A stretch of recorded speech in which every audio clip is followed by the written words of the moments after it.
Now we're ready to start adding some content into our section element here with a class of main. Now before we add the HTML, let's quickly review the individual elements that we're going to need. In order to create these three columns, we're going to put each one of these columns into an element called an aside.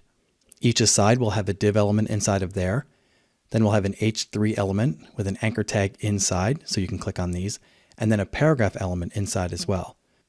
So we'll have three sets of these elements that we can later style. So back in our HTML document, let's get our cursor inside of the section tag. I'll hit a few returns and split this open. So we want to add those three asides first. So we'll start with our beginning tag. We'll type aside, and the tag and the element. Let's copy and paste two more of these. So now we have three asides. Let's come into the first aside. Let's split this open. Let's get our cursor inside of here and let's add a div element. Then a space. We'll add a class of content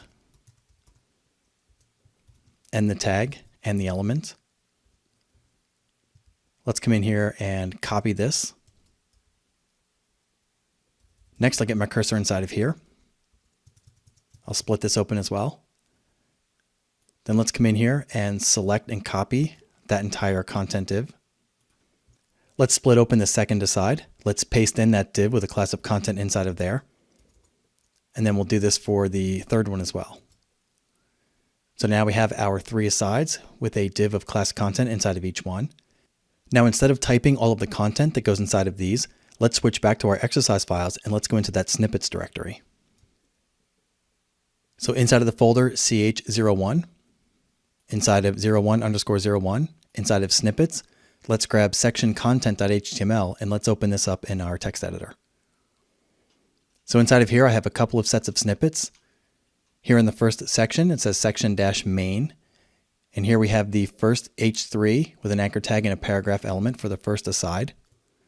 So let's select from the H3 to the ending paragraph, copy this to the clipboard, switch back to our HTML file.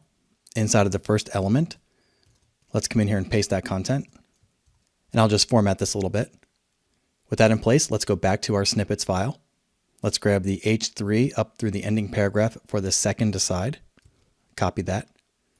Go back to index.html, find the second aside element.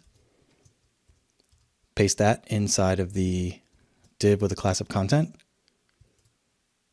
Back to the snippets. Let's grab the content for the third aside. Copy that to the clipboard. Back to index. And let's paste that inside of the third aside inside of the div with a class of content. So once you have that in place, you can save your HTML, go back to the browser, hit reload, and now we can see our three H3 tags with our anchor links inside. All of them are purple because, again, we're seeing the visited link state, and we can see all of the individual content. So now with our HTML in place for the main section, next we'll work on the next section with a class of atmosphere.